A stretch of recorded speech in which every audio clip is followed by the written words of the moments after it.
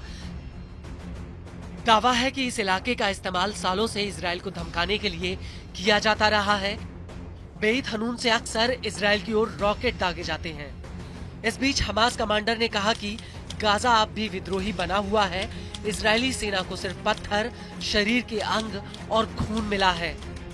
Gaza अब भी अजय है। हम सभी ने देखा कि कैसे गाजा विजयी रहा, उसका सिर ऊंचा रहा। इजराइल जीत को अपने हिसाब से मापता है। इजराइल के पास गाजा में लड़ने के लिए कोई स्पष्ट रणनीति नहीं थी, इसलिए उसका जीतना मुश्किल रहा। वहीं Israeli media outlet times of Israel की माने तो ये पहली बार नहीं है जब इजराइल ने गाजा में हमास के प्रमुख लोगों की हत्या का गलत दावा किया हो।